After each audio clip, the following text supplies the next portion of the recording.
Hello and welcome back to Coffee and Kale. My name is Nicole and today we are here with Jasmine Hicks, one of my very best clients ever. And we are going to talk about the client experience from the buyer's perspective, using some of the down payment programs that we've spoken about before, and kind of what do you do now that you're a homeowner. So if any of that sounds interesting, please keep watching.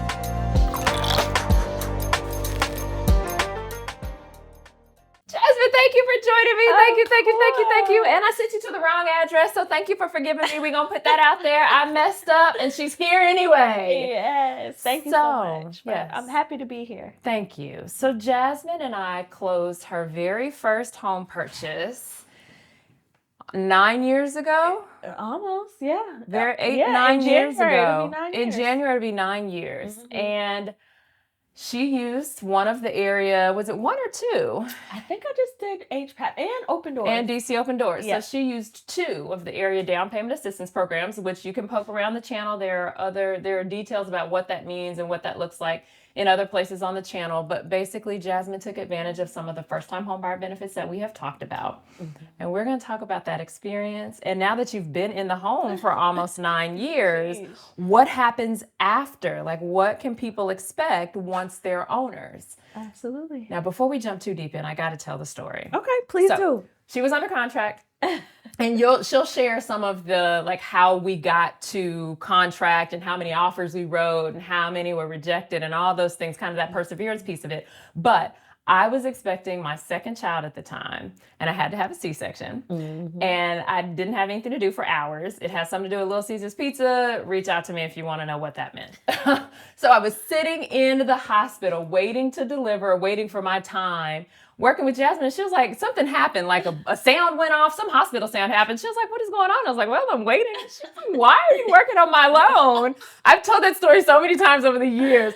That cemented us as not only business associates, but now 9 years later, friends. Yes. So those down payment programs, tell me what you were thinking when you decided to use them, or maybe let's start even before that.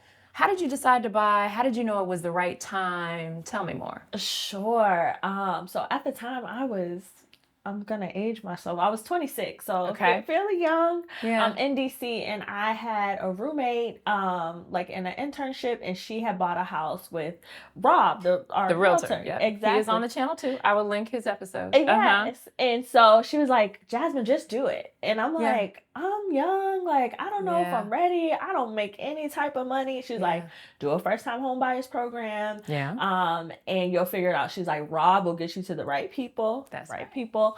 I didn't pay for that. And she was like, you'll just do it. And so we had talked about this for months, and I was procrastinating. Went to church. There was this fast they asked us to do called like the surrender fast. And they were like, surrender something that's not food. And so I decided to surrender procrastination. Exactly. And when I was surrendering procrastination, I wouldn't be on like social media or things like that, trying to get focused. And so I had this goal of like, I want to be a first-time home buyer. Yeah. So I filled out all the paperwork, got it to Rob. Yeah. And then it started. Okay. So that was I thought the paperwork would be the hard part. That was easy compared to the road that came ahead. Absolutely. Okay. So we had a spiritual experience, faith-based experience. You had a right partner. And, somebody just said, hey, call Rob. Yeah. And he just so happens to be like the first-time home buyer specialist. Rob didn't pay me for that either. But then, so you made the decision, you did the hard work to kind of get over the procrastination thing. That was a personal goal. Mm-hmm. Then what happened? So then we started so after I got approved, and again, this was 2015. So I think I was only approved for like $275,000. Okay. I was making under $60,000. Okay. Which was very important because in the process, I almost made more than that. And this is when HPAP, you couldn't make over $60,000. Yeah. So imagine in DC looking for a house. Yeah. That's just a recipe for disaster. But you got to work within the programmatic confines. Exactly. So we got that approval, and then he was like, all right, let's go start looking at houses. Yeah. And if I would see something, if he would see something, we would just go put in offers immediately. He introduced me to you. Yeah. And then, we probably went to like 20. I'm sure I got rejected from like 20 houses at least. So actual offers you wrote on 20 houses, plus or minus. Yep.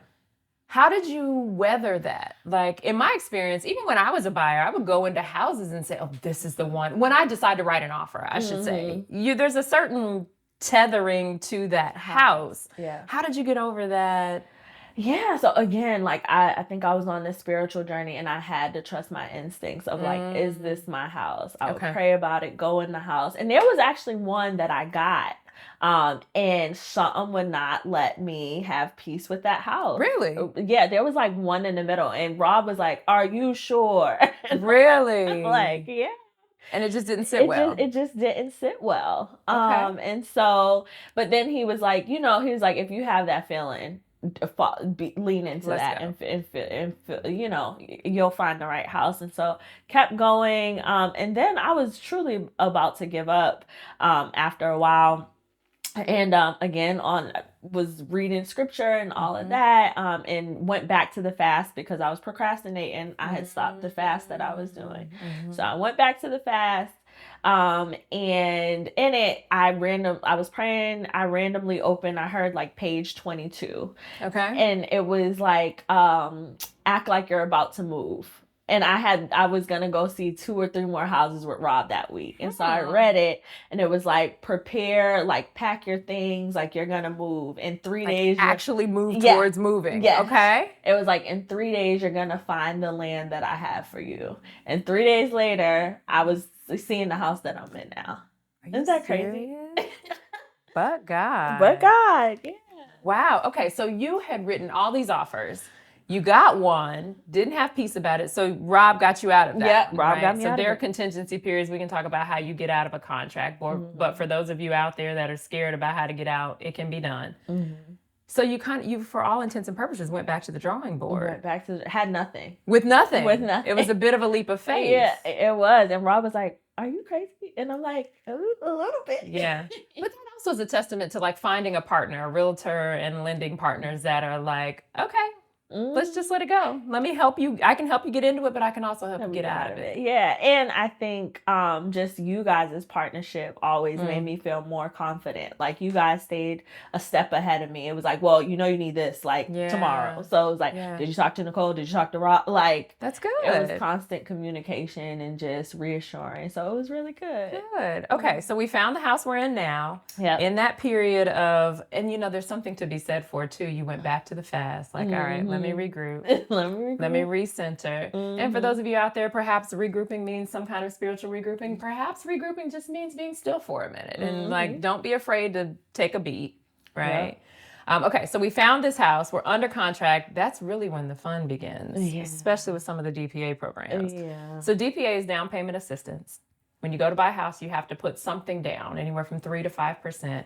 And several programs across the country will give you at least that minimum amount. The one we're talking about is HPAP in DC. And at the time, it was probably $80,000 was the max they would lend. I think so. So in order to get that money, which is kind of like, I think of it as like the cover charge to a club. Like you have to get the down payment before you get into the loan. So that process can be taxing. Yeah. And they have like a lot of requirements. You have to work with HPAP, and you have to have like someone who's pushing your paperwork forward. Luckily, again, between you and Rob, you guys always knew someone in the office and was like, hey, call her. Or I called her. Or you have to stop by right now to sign something. And there's something to be said for that, though. You have to advocate for yourself, right? Because it's with any program, they get tired of hearing me speak. Right? Because they just look at me like, oh, she's the professional. She has a commission involved in this. It doesn't really, whatever. But when you hear the homeowner who has packed her bags because she was told to pack, that person calling and picking up. So I want to say thank you to you for that, for being willing to advocate for yourself. Absolutely. Because quite often I give that advice to people and their reaction is, well, why aren't you doing this? Like you're the professional in this. And there's a certain amount of give and take, kind of moving the cups around on the table that it takes us all to get there. So I want to thank you for jumping in and advocating for yourself. And I think just a certain amount of resilience on both ends, because you'll get a no or somebody who's not willing to do their job that day, and you're gonna have to just keep calling. That's right. begging and That's bothering right. and doing all the Now, things. how did you feel through that though? Because this is your first time. I did, and I think you feel a little just uncertain, unsure. Like, Mhm. am I doing the right things? Mm. But then again, I would regroup, reset, pray, Mhm. talk to you guys. And it's like, no, no, and I think I'm pretty sure the closing date got Oh, I'm moved sure. as it always does, Yeah. or it was like, or I would call you and you're like, oh, you have to do this or Yeah. calculate this, or are you gonna have this? What is it? The earned money Earnest money deposit? deposit. Yeah. Yeah. Thank you for receiving that positively. Okay, so we're in the process. You have the home inspections. You have like all those little ticks and ties that have to kind of align with the stars, so to speak. And then you get to closing. How did that feel? It felt amazing. I remember, and it was just me. I remember it was January 10th and had to like drive all the way to Northwest. And it was like Rob was there and he was like, all the things are done. Nicole had her baby. Hilarious. Wait, what day was she actually born? November 24th. 4th. Okay, so you were like doing the paperwork then to get me over. Yes, Okay. to get you in. Yeah, Yes. yeah. So, Because it takes a little bit of a runway. yeah. Wow. So you get there. You got your keys. Got my keys. Right. So that's one accomplishment in a lot of ways. We went through a lot of offers. We went through a lot of twists and turns with the programs and advocating for yourself. And now the fun begins. Yeah, it does. And then you learn, like, you start getting paperwork in the mail and you're like, what am I doing? One of the biggest things I learned was about the flood insurance. That's right. I have a, Are you still in a flood zone? Yeah, still in a flood zone. We've had insurance people on. Well, you can poke around for that content. But do you ever get out of a flood zone? No, not anymore. I think after Hurricane Katrina, like maybe they can rezone you and like make it less or more potentially. But no, I've had the same flood insurance and I pay like $200 a month just in flood. Yeah, and I also had PMI, which you helped me get out of in 2021. Look at all these little seeds. Okay, so my question was going to be, what was the first challenge you encountered after being a homeowner? Because up until closing, you have this team. You got your realtor working, you have your lender working, like you have a group of people that are all helping you push this rock up the hill.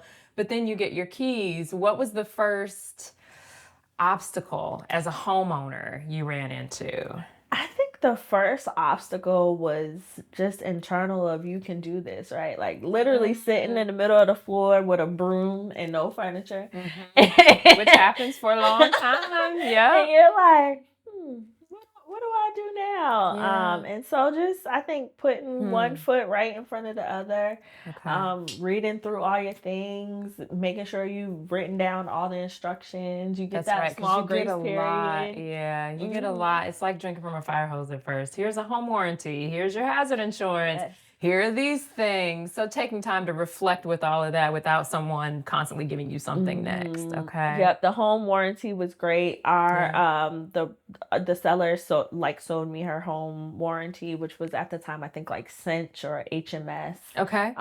And has been amazing. I still have one. I now have like American Home Shield, but that covers like all of the appliances and things like that. Like I've had my AC go maybe like in the first year or two. Really? Yeah. So did it go out altogether? It was like something they had to fix because I have a 3-floor split, so you start to learn like what your house has, and so those are the challenges. Like, what do I do? Tell me how that home warranty worked. Like, what happened? The AC went out, or what? Tell me what happened. Yep. And so I think it's like you pay $500 a year or something. They have different levels or different services, and then you call and you have to pay $100 deductible, but they have someone come out and examine hopefully it's covered. So read your manual, obviously, but once it's covered, they'll try to fix it. And if they can't, then they'll replace it. Okay. And so they had to replace like a big piece of my AC, maybe like my first summer.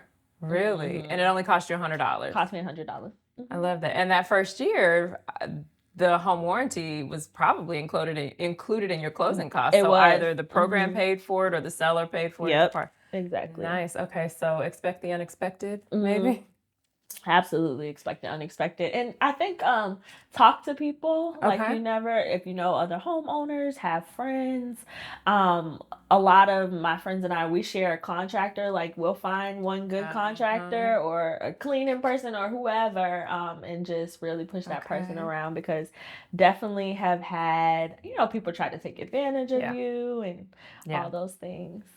So now we've been in about 9 years. Home warranty has fixed certain things. Having a good contractor has fixed others. What other things do you know now that you didn't know before becoming a homeowner that just seem like commonplace now? Like cleaning the gutters or changing the filters. What kinds of stuff? Yeah, all of those little things. And I think just again, like my contractor, he's been so helpful and just like understanding a home, like mice in DC, whoo child, that they can climb like if you have they vines, climb what? The Can mice climb? I thought they stayed on the ground. Climb everything first off, but I would have vines growing on my house, like from the bushes or like on the front of your house, and I noticed when I had those, like there would be more mice because they climb up that's how they can get in your roof and things like that. I didn't know that. Yeah, get someone to get those off if you can't get them yourself. I did not know. Oh, please remove them. Because we've done a lot, like at the basement level and on the first floor, to keep mice, like not the barbed wire, what is it called? Like the steel wool, like put it into gaps and those kinds of things. But I didn't realize they climb. They can climb anything. But when I don't have any of those vines or my house is like completely just bare and there's nothing there, I don't see mice. But when exactly. Stuff you don't know. Stuff you don't know. Okay. Yes. Okay. So then we did a refinance for you as well. Pandemic refinance. Pandemic refinance. Yeah. Did we pay off the HPAP program with that, or we might have resubordinated it? We resubordinated it. Okay. So what that means, you guys, is when you use a down payment assistance program, they have an interest in your property. You have to meet their criteria in order to keep that money. You can refinance to get a lower payment, which during the pandemic was a great cost saver. It doesn't make that flood insurance so hard to swallow anymore with the lower interest rate. I think I'm saving like $400. So basically, the flood insurance pays for what I used to pay now. So. So if you resubordinate, you put that HPAP or whatever that down payment assistance program is back on the loan, but you get the benefit of the savings. Now, by then you'd been a homeowner for a while. We had a good relationship. What about the refinance process? Any thoughts? You made it so easy. Again, I did you pay for this? I swear I didn't. She totally didn't. But I think it was wrong address. She did. I don't. Yeah. So she didn't want me to come and tell you guys this today. But it's hilarious. But yeah, it really. I've had friends who have worked with different programs or just had realtors who aren't just knowledgeable or don't know the ins and outs of things or make things easy, but you guys both have made it so easy to just look, do this, do that. If you have a question, you've explained it. So yes, you should be very proud of the things you do and the people you've helped. Thank you. That's my goal, to help people I feel like homeownership is the fastest way to generational wealth. And if I got to jump through the silly hoops from the programs, I'll do it if it helps people out. So what do we have to do to get you to the next step? Investor. I know, buy another. Well, you tell me. What do we have to do? I also call Nicole like probably at least twice a year, like, should I buy another? Yeah. Because you start getting the itch. Yeah. Well, you let me know when the Lord opens it up to, I don't know, it's some open. scripture that says, is it? It always is. I'm always looking, but you know that. So what else? What do you know now that you wish you'd have known then that might be helpful to somebody who's looking to become a homeowner? I think just be diligent. Like I also have a lot of friends, they've done a lot of HOAs and stuff and have run into stuff that I remember that was Rob, and I feel like you too, you were like, be careful of an HOA, it can change. And so I'm grateful I don't have those issues. So I think just having the foresight is huge. And so I'm looking forward to some of those things. I know you and I have talked about having properties and what tenants tenants to look for, or even if tenants, they might mess up your house a little bit, is it worth the overall cost, and how will you pay for that? So I'm looking for just more knowledge on how to be a landlord, or how to have an investment property. We're ready. We're ready. We're ready. We're ready. Okay, so the name of this podcast is Coffee and Kale. That's because those are the two things that keep me going. Coffee at some point, kale at another point during the day. What about you? What are the couple of things that keep you going? Coffee for sure keeps me going, and probably Instagram. Is that bad? No, not at all. I need a break scroll. I like a break scroll. I like that'll regenerate me, a laugh here and there. So coffee and Instagram. That sounds bad. I sound like a real millennial. No, there's nothing wrong with that. This is social media. Who's the Instagram account you like the best? Ooh, I didn't mean to put you on the spot. You can tell me later if you can't think of one.